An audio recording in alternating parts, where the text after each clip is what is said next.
the Accidental Safety Pro, brought to you by Vivid Learning Systems and the Health and Safety Institute, episode number 2. My name is Jill James, Vivid's Chief Safety Officer, and today I'm joined by our guest, Brandy, a fellow friend in safety. Brandy's from the Midwest and is currently a safety director at a sugar beet processing facility. Welcome, Brandy, and thanks for talking with me today. Certainly. Thanks for having me. So, Brandy, first question, how many years about have you been working in the safety field? Boy, I should know that off the top of my head. Let's go with about 10. About 10 years. In safety, and a handful of years before that in environmental. Wow, okay. So well over a decade of experience now. Yes. So the central question for each of these podcasts is for safety professionals like you and I to share how we got into safety, because none of our paths seem to be a direct route. However, today, let's ease into your story, taking it bit by bit, as my favorite author, Anne Lamott, suggests as we tackle stories. So, Brandy, you have a college degree or degrees. What's your major and how did you pick it? Sure. I started in my undergrad with environmental science. And initially, I started working in the DNR program, so natural resources, thinking I would tromp around in the woods and love the outdoors in Minnesota here. But I soon realized that I probably didn't want to only make $20,000 a year. So in changing my plans, I still focused in environmental and really looked at the industrial side of how to protect the environment. So that's basically how I started my career in an environmental compliance role. I was fortunate enough to get into a company where environmental health and safety was all one department. And so right off the bat, I had exposure to safety through the peers that I worked with every day. Yeah. And so in that first job, environmental health and safety, what did you think of the safety pieces? Like, were you picking it up as you went, or did you think, oh, I'm sort of interested in that, or nah, that seems kind of boring? It's funny you should ask. So my first job after school was in the aerospace and military support industry. Wow. And I recall very vividly one of the first times in a 7,000 acre facility that produced small caliber ammunition. And walking through that facility and the different departments and the different expectations around safety, it was intense.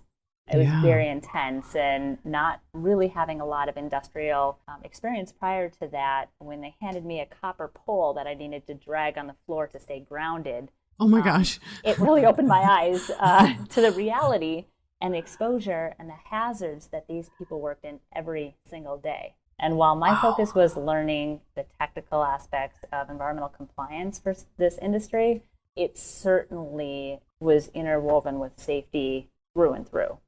So I continued to focus on environmental, but every time I was in a facility to audit them or to support them in whatever manner, it had a ton of safety related components as well. Yeah. So as you're dragging the copper rod around, and every time you went back to those kind of facilities, did the safety piece sort of call out to you, like, this seems really maybe more intriguing than I'm doing right now? Or how is that feeling in you? Oh, it was funny because initially I was super engaged with learning in the environmental arena. I mean, new career, learning the piece that was my role. I was really engaged. But after 2 to 3 years, I kind of started getting bored with the technical permits and the stuff, and started really focusing on the people piece and how I could coach them.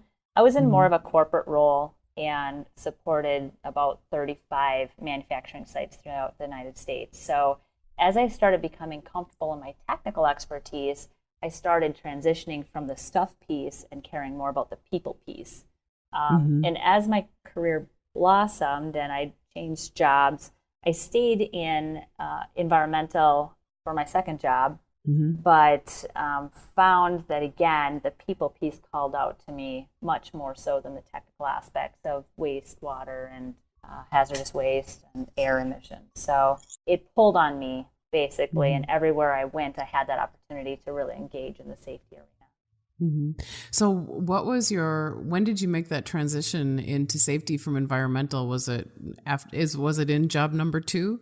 It was in job number 2/3. So Okay. job number 2 had an upheaval in the environmental department. I worked for a large retail company where there were challenges, and they chose to kind of blow up the environmental department, which I sat in. And Mm. I was able to maintain a job with them under a project management scope, hmm which was okay for the time being, but really had no passion for it. So, fortunately enough, I started my master's degree when I was in job number 2. And that hmm master's degree was out of the University of Minnesota Twin Cities for public health with a focus on occupational health and safety. And Wow. so, as I started working through that classwork and building my more formal credentials in safety, I was able to get job number 3, which I sound like a job jumper, but No, not at every all. 6, 7 years, you kind of transition, right? When opportunities That's right. arise, you take them. I think that sort of started with some of the Gen Xers, and it's certainly very common with millennials right now. Right. So, and I'm a tweener, so I'm a little bit of both of those. hmm Um, so, job number 3, I finished my master's degree in, but I was fortunate enough to get in environmental health and safety, which 90% of that job was safety, supporting, again, about 23 facilities that produce corn or soybeans. So, kind of changing out of retail and back into that manufacturing setting, which I actually found much more rewarding. Sure. So when you decided to go back to grad school and earn your master's degree, how did you discover that you wanted to focus on safety? Was it some of what you had been gleaning from those first two jobs that helped you make that decision? I would say, again, recognizing the people piece felt much Yeah. more appropriate for me to be focused on was one big thing. But then, in all reality, it seems like when you job search in environmental or safety, it's hmm traditionally globbed together, environmental health and safety. And I knew in my future I would be moving to a rural area, hmm just based on my family dynamics. And I thought, how am I going to be most successful? I still enjoyed the environmental aspects. I didn't necessarily want to give that piece up completely. And hmm how am I going to be successful in promoting myself in a rural area? And I really Right. felt that third job transition, it opened up the door for me to get into safety more holistically. And it also opened up that door because it was an egg-based company. So finding a way to be successful in the goal of moving to a rural area was a big decision factor going back to school, kind of building out my resume towards safety as well. Right. So you diversified your portfolio based on what you assumed would be the opportunities in the geographic area where you're going. Boy, you summarized that better than I did. Good job. I'm listening today. I'm taking it in. Thank you. So here you are then in the agricultural setting with, did you say the grain industry in the grains? Was that Soy what it seed was? industry, basically. So soybeans and corn. Yeah. And so was that kind of one of the first opportunities you had to really dig into this people piece that seems to be what your passion is at this point in your career anyway? Yes. I mean, I had the opportunity to go out and hear and see how people really had needed to apply themselves in the job. And, that industry has some older facilities. We had to problem solve around a lot of different things that really required you to work with the folks on the floor. And Mm-hmm. there too, it fed that passion of looking at this person who could be my dad, my brother, my sister, whomever, and saying, I don't want them to get hurt. I don't want them to struggle at work the way maybe sometimes people do. And Mm-hmm. the safety piece is always good to look at and take away at least that struggle. If you can Mm-hmm. start with taking away that from their everyday concerns, I really think that it's a good place to start. It's a good place to put some energy. Right, and it helps with their buy-in and believability into the work that you're doing on their behalf as well, if they can authentically feel that. Absolutely. And I'll tell you what, the men and women I work with in that position and the one I'm in today, they know what they're doing. They know their business best. And if I can put my listening ears on and truly hear what they're saying and try to understand the day-to-day complexities that they face, I'm much better off and I'm much more believable and committed to what it is that we can do to change and improve the situation. Yeah, I think that's a really important piece. I want you to bring us up to speed on kind of where you went next, but let's just focus for a second on how you did that, because I think other safety professionals listening will want to hear a little bit about, like, how do you go about engaging in those conversations with your employees? Like, what's your approach? How do you become that trusted advisor to them that they want to tell you about your job, about their job and their work? How do you enter into that? This world is so busy, and especially in the position I'm at today, I feel like there's so much work that I could be doing behind a computer screen, but just give them the time.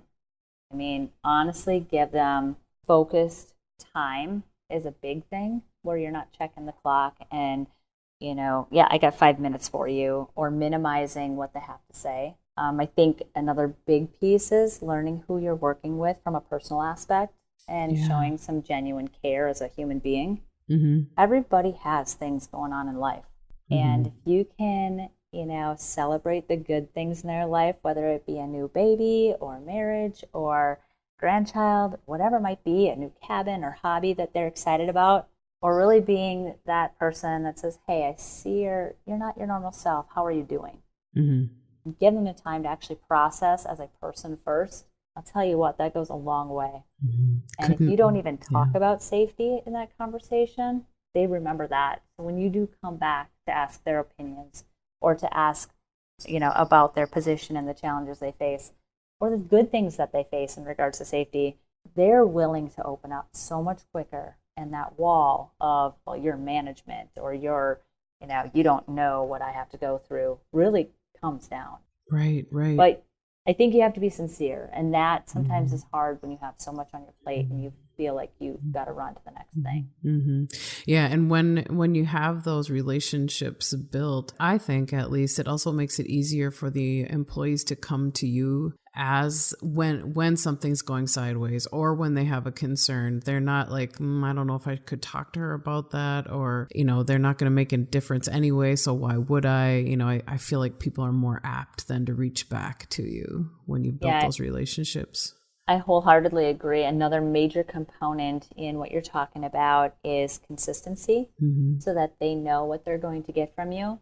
So don't waver on that consistency. Don't treat people differently. And that's sometimes hard to do because some folks you have a better relationship with, or you just have more in common. But it's hard. You have to maintain that consistency amongst people. And you have to also, the other piece that's really important is making sure that follow through is kept up. So when you say you're going to do something, you better do something, because they remember everything you don't do. Right. Yeah. Do not overpromise and underdeliver. So true. Right. So true. And so hard. Well, and again, you walk around even with a notepad and writing it down, and that visualization that they see that you're taking the time to even write it down, that it matters enough that it hit your notepad, is an indicator to them that you're taking it serious and that you believe in what they're telling you and that you're going to investigate and understand it further. So I think that effort goes a really long way. That people piece in making those connections, a real early mentor I had, somebody I barely knew, but I learned something from him. I was doing an internship after grad school, and it happened to be at the Department of Military Affairs. And there was this general that would come and visit the installation that I was working at as a civilian. And he would know like everything about all of the people that he was talking to. And people were always like, this general, he's like, there's like a lot of people in all of these areas. Like, how could he possibly know some of these details about people? And the general had this little secret. He kept recipe cards on individuals that he was going to be talking with. And when he had met with someone, he had like their name down, and then he wrote down little tips about them, like, daughter has a soccer game, or, you know, some fact about their family, or some situation or a clue into the conversation they had. So the next time he arrived at a place, he'd take out his little cards. He'd be studying before he arrived at the location so he could kind of pick up where he left off. And it was his way of doing that because, you know, humans being what they are, when we have that, you know, lots and lots of people to manage, he didn't have the bandwidth to memorize everyone's story, but he had enough clues for himself to pick up with people. And I thought, God, what a great idea. That is so funny, because in my time working in safety, the one thing I really try to do is at least remember their name. Mm-hmm. And sometimes I get it wrong and they laugh at me, and that's okay. And I remind them, I've got like 400 people to remember. They got like one, you know, but right. In regards to recipe cards, one thing that has worked for me, and I use this a lot when I was traveling more and supporting several facilities, because I get confused as who was where and what their background story was. Mm-hmm. If you use your contacts in Outlook, you can add notes to people's names. And I would start putting notes just like that general, where you know, write down 3 kids, or you know, the names of their spouse or whatever is really important to them. And I would check my contact list before going to that plant, because otherwise it all mishmashes together. Mm-hmm. So I do the same. That's an electronic way. It's the new way to do that. That was a story of something I learned probably maybe 20 years ago. It works. Anyway, it does work. It does work. Because you know what? When somebody talks to you about your family or whatever matters to you, you realize that they care about you. Exactly. There's effort in that. Exactly. And we all appreciate that. So you're in that job, and how long were you there? And then when did you make your next transition? You know, I was only there for about 2.5 years, and the position I'm in today opened up, and it was close to my husband's family farm. So that was kind of the direction. We knew we were going to move back out to this rural area. And I basically just have the search engine open, if you will, for any type of environmental health and safety job in that area, because it really never came up, but maybe once a year something might interest me that was within an hour of the farm. And so when this position opened, I threw my name in the hat, not really thinking anything of it. And I really wasn't quite ready to leave the job that I was in, but the opportunity was too great. And I went through the interview process and was awarded the job. And I looked at my husband and said, well, there's a lot of challenges there. Are you ready to help me get things going out that way? And he said, let's do it. Let's move. It's what our family plan was. And it just happened a little bit quicker than I thought it would. Right. And so in your work today, is it kind of a balance between safety and health, or is it more safety, or how is that? Are you still using both skill sets? No. In fact, I would say I really support environmental from the sheer fact that I see things in the plant that maybe are concerning, and then I tell the environmental department about that. And so my role is strictly focused on, employee safety, whether that be a temporary employee, a union employee, a management employee. So where I'm at today has a ton of variables, and it makes the job really interesting. And you have more than one location that you're supporting as well, right? Yes. So we have a processing facility here in Minnesota, and then there's also a sugar processing plant in Southern California, and a seed production facility for sugar beets in Sheridan, Wyoming. Oh, so you get to travel around, but you also have employees in distant locations. Yeah, right. And so with this job, correct me if I'm wrong, but I believe you've told me before you actually have, it's more than just you with safety. You do have some other people supporting your work, especially in those other locations, right? Yes, and it has been a wild ride. I've been here now 5.5 years, and the department has transitioned dramatically. When I came on board, there was one other employee with a safety responsibility, and they were an entry-level union employee. Basically, you could bid into that job, so there was no technical skill sets to support what I had them doing. But the role was there, and they were a tremendous help because that position supports all the inspections that are required. And in a facility that is over a section in size, it's a lot of ground to cover. So that person does all of the fire extinguisher inspections every month, the eye washes weekly, and so forth and so forth. As many of us know, there's a ton of inspections. Right. But since I started, I've also been able to get an environmental manager under me and another union employee that does support all of the heavy equipment training. So the department has grown, and it's been really, really awesome to see that kind of support from the company and investment in safety and recognition that there's just a lot to do when you've got a facility like this. Right. And so everyone who is listening to this, who's a sole operator, is now suddenly totally jealous that you have people to help you in some of those areas. And it sounds like you had to build consensus for that, to be able to have support, to get that help. Was that a huge challenge for you? Or how did you go about getting some of those other positions in place? Hey, that's a fair question. And I feel very fortunate having the support here. I guess one thing that I was able to do is really utilize some negotiating skills, right? When you want help, what do? You highlight how much work needs to be done. And so in defining the work that applied in the safety arena for the facility we ran, it was very clear that one professional could not accomplish doing just the programmatic, just the basic compliance aspects for the facility. And so when you provide that to your executive team and say, this is how my vision of how I see us being able to accomplish this, please support it, it at least was logical enough that they were willing to provide that additional help. Furthermore, we had been in a place where it was clear that opportunities were abound. Let's just say it that way. There was a lot of work to do. Some heavy lifting, and so when it was summarized in front of them in a compelling way, it was clear support was needed. Yeah, so you built your case, you built your story, and then you shared that story essentially with your management team. Absolutely, and really getting out on the floor and learning what people do was essential. So I had to at least have that credibility to start with.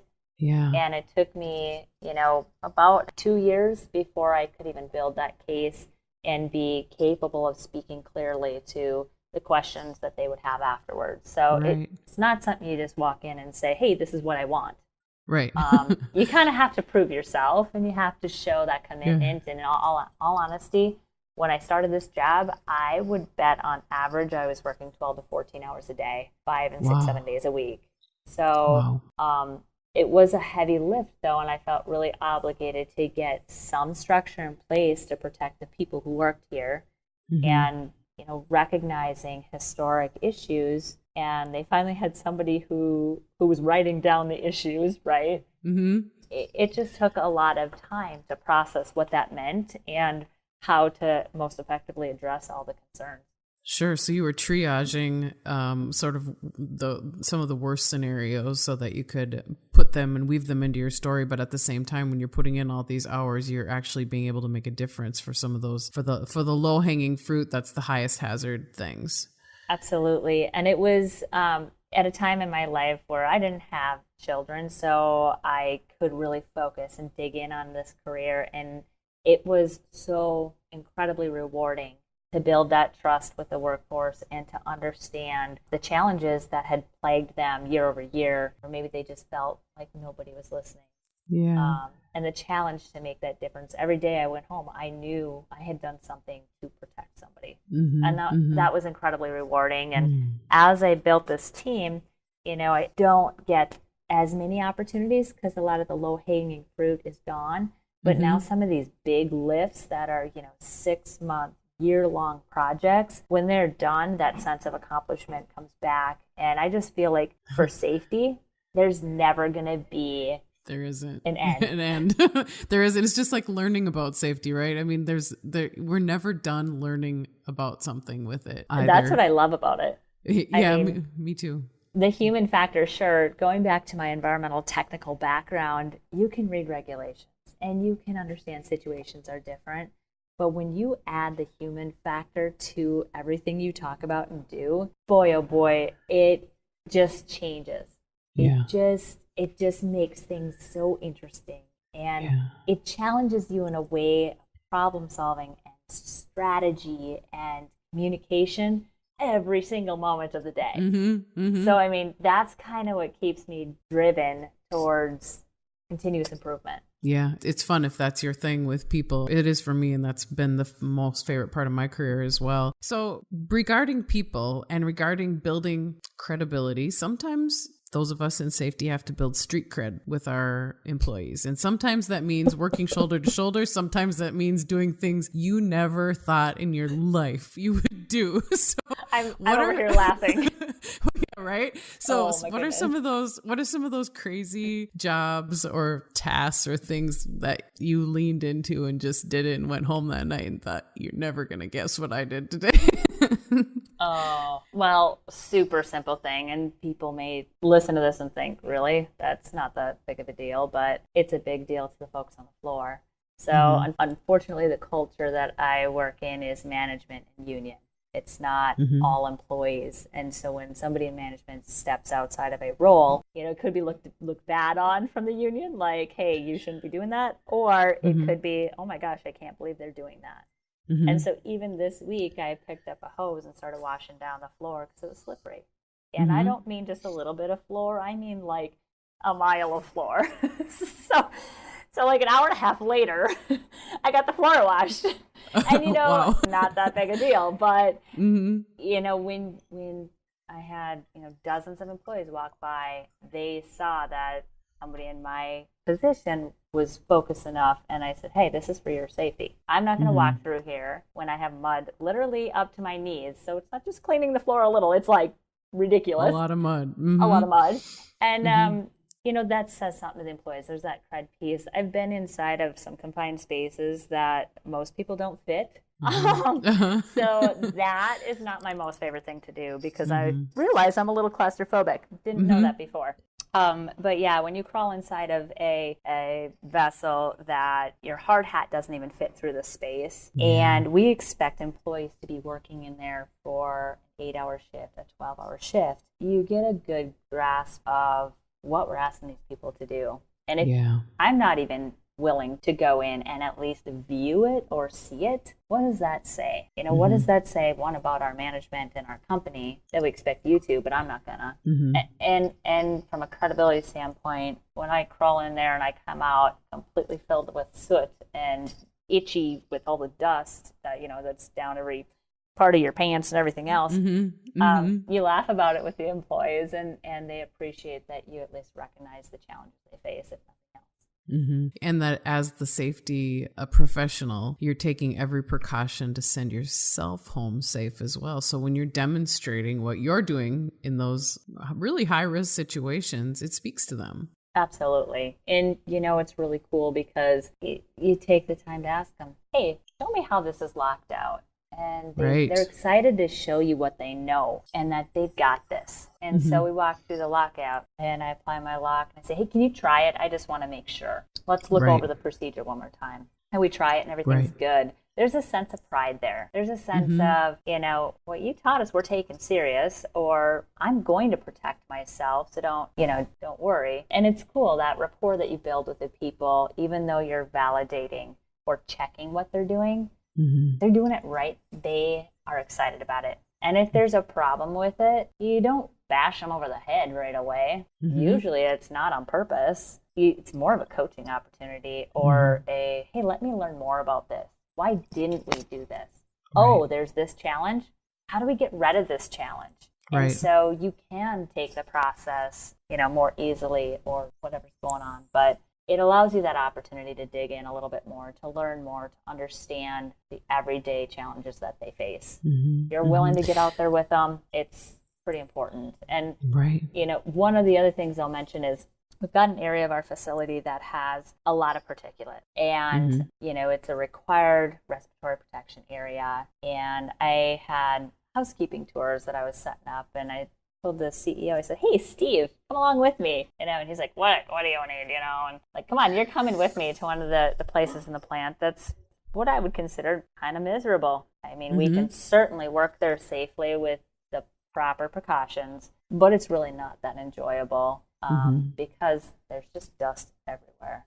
And so bringing my CEO out to that area, another way to build credibility is bring other people that your workforce doesn't expect. Yeah. And highlighting the concerns to somebody who has the power to change them. I think your folks will appreciate that. And they will recognize that when you're with them, that you're doing it for a purpose, and that purpose is for them. And so, my hope out of that would be, or my result out of that would be that the recognition for ventilation or for, suppressing that dust or fixing the machinery that's allowing that dust source. And it's pretty cool when that starts to click in place, because it not only gives your safety team credibility, but it also gives your executives credibility. And when you start doing that, your workforce management walls start coming down and that communication starts flowing easier, because there's a belief that when there's a problem, things will be fixed. Right. So that's another really good way to build that credibility. Right. It's a both and, if you need help convincing a piece of, a person in management that something needs to be elevated to a higher level for attention, that's another way to do it, is to have them accompany you in your work and not be scared to ask them to join you on those adventures either. I think that's really important. And like you said, it shows the employees that management cares, and this person who's doing safety actually has their ear. Right. Now, one of the challenges with that is, that executive team member is gonna ask you questions. You better be ready to respond to, what is acceptable. Yes, I have had industrial hygiene testing out here. Yes, I have validated that the PPE we're providing and the program that we've established is correct and accurate. And so it's good that they ask you those questions and learn more too from the technical safety aspects, because it builds their ability to evaluate risk or to understand the magnitude of what's going on. Yeah. So, when you're bringing those executive team members out there, those folks that have the ability to drive change, be prepared to answer questions. And if you don't know them, that's okay. You don't have to know everything, but you do need to get back to them with the answer at some point. And so there goes that follow-up thing again, because for a safety professional, you don't only need the credibility on the floor, you need the credibility from the business aspect as well, because you're going to be asking for money, right? And so you need to build your... you got to prove that you're a priority and that you have good business sense in what you're asking for as well. Build your business case. And so backing up to your meeting with your executive team to ask for those people to help support the safety team, and you're doing some hiring. When you're building your case, your business case for it, were you using data combined with some of these anecdotal stories like you're telling now, or how did you approach that? So as you have a team of people who are listening, you're kind of hitting each one on what might resonate with them to make a decision. Sure. So I'm a super visual person. I struggle to just communicate without, having a visual in front of me. And so maybe that kind of leads me to presentation style. I went out and I took photographs of every single piece of rolling stock in our facility. And so we have a locomotive, we have a switcher, we have several payloaders, we have forklifts, skid loaders, scissor lifts, and the list goes on. All in all, we have close to 75 pieces of rolling stock. And so I took photographs and said, so what do you think the training looks like for this guy? And what do you think the training looks like for this guy? Oh, and did you know that OSHA requires, powered industrial truck, XYZ, blah, blah, blah. And then, I was able to hit the magnitude of rolling stock. And then I said, so what do you think our training statistics look like, guys? Well, they better all be trained. I said, really? Because here it is. And then I had a printout, something physical for your team to walk away with and think about. And the printout was a single page. That was it. Granted, I have 350 employees and 75 pieces of rolling stock, and I had a single page of training saying, this is where we're at today. So if we have any problem with this equipment causing an injury, and how do you think these people should be trained to operate the equipment safely? And by the way, we have Beautiful. some non-compliance here, and that usually gets people going too. Right. But you give them the visual. Okay, I've got lots of equipment. Okay, I have nobody trained. Oh my God, what are we going to do? Crisis. And oh, by the way, OSHA dictates we do a lot more than this. Yeah, I think It worked. It definitely worked when I was lobbying for somebody to help me with, Yeah. heavy equipment training. Yeah, that's a great story. There's pieces, but you got to try to hit everybody's mode, and everybody thinks different. So you can give them a visual. If you can give them something to walk away with that's more statistics based. To your point, Jill, data speaks. And a lot of times data speaks really loudly to people in these positions. And then you add in, oh, did you know that the general fine is XYZ amount? And oh, did you know that powered industrial trucks create XYZ numbers of recordable injuries across the United States? And you give them those stats to really chew on. And if you really have to, you try to do the hit them at the heart. Hey, do you know anybody who's been hurt on a farm? Or, again, me in rural area, a lot of family businesses, people think about the guy who got his arm ripped off in a PTO or something like that. Right. And you say, you don't want that to happen here where you're responsible for it, Mr. CEO. At the end of the day, this is your ship to sail. So when people get hurt here, you should care, And unfortunately, I feel like our team here is very in tuned, and quite frankly, they got me running like crazy because they have high expectations, and I really appreciate that. And they do care, right? You'd rather have it that way than the other end of the spectrum. Absolutely. And it's unfortunate some of us in the safety profession, to your point about not having the support to get help, some of us don't have what I feel really fortunate that I do have. Yeah. And what do you do in those spaces? I think that's a really good question. What do you do when you don't have support? And it sounds super generic, but for those of you that are feeling hopeless right now, you do the very best you can. That's the answer. Yeah. You do the very best you can. Yeah.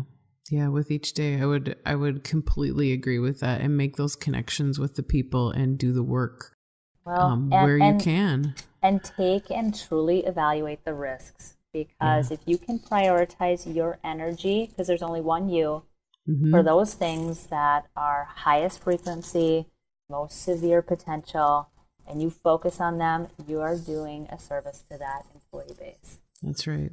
That's right. That's how I've approached my work over the years as well, because as we've established, safety's job is never done, and there's always a new thing. It's not like you end your work day and go, oh, good, I got everything done today. We'll start over tomorrow. It just doesn't work that way. It doesn't work that way. So you managed to get some help for yourself. What's it been like for you managing people in safety? 'Cause that's an opportunity that not everybody gets to have either. What's been surprising, or what's it been like? That noise, I just managing people in anything you do, I think, is totally different than managing a program, or even not being the direct supervisor. Once you become the direct responsible supervisor, it's different. This is the first job I've had where I directly manage a team, and it's been a really awesome learning opportunity. I've been blessed to have amazing people on my team, and it's really fun to get to know folks and try to lift them up. So I've always kind of kept the rule of thumb is, if your employees are happy, they're going to work a lot better, and they're going to have that passion and that energy every day that you need them to have. And so, have a bit of reality, a bit of humility when you mess up, and be open with them. I think it's all about building trust. And it's so important that you are capable of putting yourself out there. Employee, I don't know all these things. Help me. What is it that you see? Be collaborative. At least for me, I choose collaboration with my team versus dictating what they do. I choose to ask them about their interest points and try to assign them where their strengths are aligned. And I think that's really important too. Too often, and I think it's an old school way of thinking, we try to assign jobs that people will struggle at with the thought that it'll give them the opportunity to improve, right? Yeah, right. But really like this other model, and there's a program out there called Strength Finder. And Yes, I know it well. it's a really cool way of evaluating your team's strengths and matching them and partnering people to be the most successful, either with the projects you assign or the challenges that are out there. You know, somebody's really good at future thinking and somebody else is really good at communication or whatever it might be, and you partner the right Executing team on something. exactly. Yeah. And so you've got folks that have great strengths that are going to make that project run perfectly, and they feel really good about it because it's fun for them instead of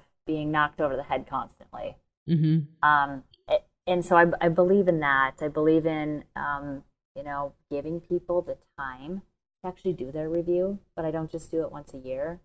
I usually will meet with my staff at least 4 times a year, and if we're having problems, I meet with them more to talk about, here's the project you signed up for. When we talked about your goals for the year, how's it going? What else is more important right now? Because do we need to change something? Yeah, exactly. It's not written in stone. And I think it's really important people understand that too, because you want them to work on the most important priorities. And if their project they thought about a year ago is no longer the biggest priority, why are they stressing out about it? Right. So, right. That takes time and it takes a ton of energy. And as much as you invest in your team, you're going to get back. Right. And it means that I'm not on the floor as much as I'd like to be, but I trust my team. And that means there's 3 of us out there on the floor instead of 1, And so you got to kind of look at it that way. Right, right. Yeah, I completely agree with you on working toward your strengths or with your strengths. And if anyone listening is wondering what the heck we're talking about, the assessment Brandy's referencing is called the Strengths Finder. And it's something that's an assessment that was developed by Gallup, where people take a quick test essentially to find out what the top 5 strengths they're naturally born with. It's not something that necessarily we developed over time, but what are we naturally strong and what are we naturally good at? And then once you know that about your team and the people that you work with, it helps figure out like how to build a team, how to approach someone on something. It's really interesting. So Strengths Finder, if anyone's curious to follow up on that. Brandy, what's your number 1 strength? Do you remember? I tied. I was responsible. Responsible was 1, and I'm a woo. Woo.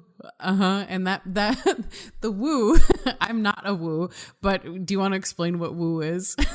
Oh man, I haven't taken my Strength Finder for like 3 years, but I'm a woo, which means it's somebody who walks in the room and throws a party.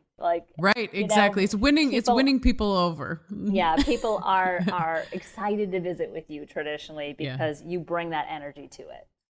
Yeah, exactly. My number 1 strength is something called activator, which means I'm good at, the thing that drives people crazy with activators is my leading question is, okay, I've heard enough. When can we get started? Activators always want to go. Like, I've got enough now. Let's go. And activators are also really good about building consensus around something and getting people excited about it to take kind of that first step. And so, anyway, so it's an interesting thing. So it's fun to lead by positive, versus putting you into you need to work on this. So here's a project for you. It's just, that starts out negative. All over. Totally. So now that you're in a position where you're essentially mentoring people, how do you find your own mentors? Like, how are you finding help for yourself now, or do you have a mentor right now? Well, I have learned something over this time about, I don't know, towards the beginning of my career, actually. I went through a class, and I had a really good manager as well. That told me all about having a board of directors. Now, it doesn't mean that you can just have one mentor. You don't need just one person to help you out. In fact, again, the whole concept of there's lots of different skill sets out there. And just because you have challenges with some of them doesn't mean everybody does. So I have a group of people that I rely on, and it depends on what the challenge is on who I call. So I feel like I've grown dramatically from strategy standpoint as my career has morphed into more of this leadership role. And that did not come naturally for me. It was one of sitting down with a couple different people that I felt did that really well. So for me, I sought out people who did things really well where I didn't feel as comfortable or confident in. And yeah, so from a mentorship standpoint, I look across the company I work in, but I look outside of the company as well, because sometimes it's nice to have a clear view and somebody who doesn't know all the politics that go on in the job you're at, because they give you the information that you really need to synthesize and bring back to the company or bring back to that problem.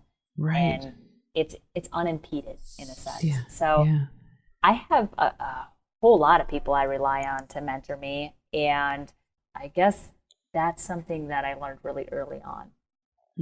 I love that idea, how you frame that as your own board of directors. That's genius. That's genius. And you know, the thing about our profession is often when we're solo operators, where we are, it's hard to find people within our own companies to ask some of those really specific things to. And the great thing about our profession is there's really so few of us that we really like to help one another. It's so cool too, because you really can't claim it's copywritten or anything like that. Right. You can share your stuff. There's nothing that's proprietary about safety.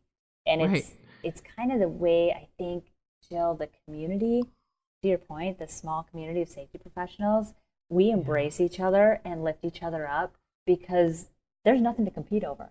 We all are making a difference in society, in making sure all of our employees are going home. And if I can share something that I learned, hey, awesome. That makes it even better. Right. Agreed. Like you, I've built my own board of directors too, and I love the way that you frame that. I'm going to use that now for myself. And you're right. I have key people that I reach out to for specific things. And you're right. So when you reach outside of your company, it does help kind of synthesize or gives you a new way to look at something. And yeah, it's great. I love that. I've had a really cool opportunity too, I'll mention, in regards to mentoring and peer mentorship. Not that I'm trying to blob out all these things, but the Minnesota Safety Council, I've felt, has done a really nice job of making regional groups where, for me, our regional group gets together, I think, quarterly. And it's a good, quarter of the state. Safety professionals that are part of the Minnesota Safety Council will get together and bring our problems to the table. And that way, I've got 15 other safety professionals, 10 other safety professionals that hear about the problem and help me problem solve it, or throw out even a nugget that I can run after. And it makes it so much easier because we all have such different experiences, and we all have, I think, something to share. So that's been a really cool place to share ideas and a way that networking and that safety community can help each other. And there's other groups, like the ASSE that get together and you can sit down and network. And I just find that is so incredibly valuable, not only for the problems you're trying to solve, but again, if you're able to help somebody else solve a problem, it feels good. And I think most safety professionals are in this area because they want to make a difference. Right. And sometimes we get assigned safety. Like some of the folks that I've worked with in my previous jobs, it's one of 6 hats that they have to wear, and it's more of a burden. Right. And I have always found that it's unfortunate when a situation like that happens because you have to actually find the buy-in. You have to push the buy-in of safety on the safety person at the facility. That's not right. Right. But it's also one that you have to have a lot of patience because even if things do change fast, they never change fast enough. And so, I have found a tremendous amount of patience in this arena because if you beat yourself up over all the things you wanted to have happen faster, you forget that you might not have control over it. Right. It's very much a marathon, not a sprint. Yes, yes. Mm-hmm. And if I'm going to send out any advice, just remember you don't have control over everything like I wish I did. Exactly. We wish we had the safety magic wand. Yeah. But Another bit of advice. We often don't. Yeah, another bit of advice would be when you go home and don't carry it on, because that's how you get burnt out. And I think our profession can be one that people get burnt out on. Yeah, that's a really good tip. So how do you go about turning off that safety button? It's hard. It's Right? really hard, especially since my facility runs 24/7 the majority of the year. Yeah. It's really hard, but I think the biggest thing for me, and it took me a while to figure this out, but the biggest thing for me was trusting other supervisors and trusting that I did the best I could to prepare them to be my safety advisor out on the floor. Yeah. So on nights and weekends, if I'm not here, and I come in sometimes on nights and weekends, but when I'm not here, it's going to be okay because I prepared the other staff to take the lead. And I think that's a huge piece that sometimes is forgotten, that we don't prepare our supervisors to be successful. Yeah, exactly. I've been in the same situation as you, and it took a while to get people to a point where I felt like it was okay, and that they stopped calling 24/7. Yeah, that 3 a.m. call you know really that sucks. Right. And they'll be like, well, we knew that you'd wake up easily. It's like exactly what they your say. Yeah, you knew we know your phone. We know you're not, we know you're going to answer. We know that you are there, and really sorry for waking you up. But you know, and then you get the story, and you know that you're succeeding when those calls and those texts start to decrease because you've taught them to fish adequately and they're doing it on their own. But in the beginning, it's a lot. Yeah. Remember that? Yeah, that 12 to 14 hour days I was talking about. It's a lot. It's a lot. But it's worth it. Been there. Yes. Been there, done that. That's great. I love that. You know, the legacy you leave behind. Let's say I get this great opportunity and win the lottery. At least I know that I'm not leaving a big gaping hole, because I've built a bandwidth here to support the company in general. And it's hard to get that supervisor buy-in, but they're the people that you need to get bought in first. They have the biggest influence on the mass of people out there. Yeah, absolutely. Well, maybe one last question before we end our time together. Do you have, on a day that you're maybe thinking, oh, this, here we go again, here's this job. Do you have a story or situation that motivates you, that sometimes you have to lean into or lean back into to keep you moving ahead? Yeah, I have one that generally has driven me. And I have one that's more recent. I'm going to pick the one more recent because that's what resonates with me now. But this is one of those dirty secrets people don't want to talk about, right? Yeah. 3 months into my starting at the job I'm at, we lost an employee.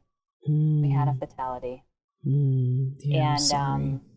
Thank you. Every time I think about that, about the thought of losing another employee, about what his family must have gone through, about the fact that he should still be here, that he was going to retire in 2 months and have free time to be doing his hobbies. Every time I think, oh, I just can't keep going, I think of him. And it doesn't have to be as morbid as what I'm sharing. It can be anybody who makes a difference, or who you look at and said, that shouldn't have happened, or I could have changed that. And so I guess for me, I think about that employee, and I think about other employees that have had, strained back, or something that has impacted their life so greatly that they're not going to be capable of doing what they love. Yeah, right. That's what motivates.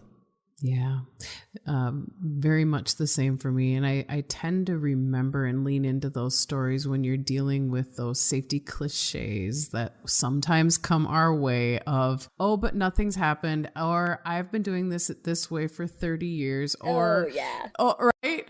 It's like nails on a, it's like nails on a chalkboard. If people only knew how many times safety professionals hear those words, or all that safety stuff just makes the job more dangerous or takes longer or harder, or it was only going to take me this long, then that's when I lean into those same stories like you're talking about with your employee loss. Because it does matter. It does matter, and those cliches are just that. They're simply cliches. I kind of get sassy and I give them a cliche back usually. Right. And then they, stop. So I know. I hopefully I don't have a big eye roll going on at the same time. The good part is most people around here know me well enough that when they say it, they're going to get a reaction, and usually they say it out of jest. So we'll leave it with that. Yeah, that's awesome. That's awesome. Oh, hey, you know what? I do have one last safety question for you, or something to share, because if I remember correctly, you had an interesting opportunity to be on a board for something specific, or lead the charge for something, or begin something. What was that success story that you had? Oh my goodness, Jill, remind me. I know what it was. Okay. I'm guessing this is one of the stories I've told you, right? So our industry is beet sugar processing, and yes. There are several processors throughout the United States, and there's a foundation called the Beet Sugar Development Foundation. Mm-hmm. And that group of companies, the whole industry basically gets together and shares best practices, or goes off and does studies and shares the information that's funded across the board. Well, I asked our VP of operations, why don't you have a safety committee in that group of people? And he said, well, that's a great suggestion. You'll be leading that. Oh, dang it. Awesome. So we've been having a safety committee across the industry now. Wow. Meet once a year, and it's been for the last 4 years. And we have branched away from the general meeting that happened, that was already established, or where they talked about research or other operational best practices. Mm-hmm. And we meet with that team, because our executives from each business are also there. We meet with them every other year, and then we also, the opposite years, meet at a facility. So it's a really awesome opportunity where we have a lot of like issues, and I get to host, say, if we were at my facility, 15 other safety professionals that are in the same industry. And the amazing thing that happens is it's a little bit scary and daunting, because you're like, oh my God, what are they going to see that I'm going to be embarrassed of? People are coming in, right. What did my eyes miss? Mm-hmm. Right. And but it's really cool, because again, it's all in the same vein. Hey, I see you have this same problem. We fixed it by doing this solution. Or, whoa, we never thought of doing that. And so you don't even have those conversations in a meeting room, because you don't think of talking about it. But when you're out on the floor, exactly, it brings up such amazing conversation. And so we have been going now, like I said, 4 years, and we've been to 2 different facilities. Well, actually, like 4 in one meeting, because they were located very close together. But really cool opportunity to partner across the industry and network and talk about having similar issues. Not everybody can say they're seasonal, they're union, they're 24/7, all of these challenges that a normal response or solution just doesn't apply. So it's just super cool to get with that group and work through some of the stuff that we're doing. Well, way to get a seat at the table and to make history all at the same time, simply by asking the question. Yeah, why just is be ready. Right. Just be ready to take that one on. But it's been really fun and really rewarding. So. Oh, that's awesome. That's so awesome. Oh, Brandy, thank you so much for taking your time today to share your story. I really appreciate it, and I'm sure our listeners will appreciate it too. Thank you all so much for joining in and listening today. And thank you for the work you all do to make sure your workers make it home safe every day. You can listen to all of our episodes at vividlearningsystems.com or subscribe in the podcast player of your choosing. If you have a suggestion for a guest, including yourself, please contact me at social@vividlearningsystems.com. Until next time, thanks for listening.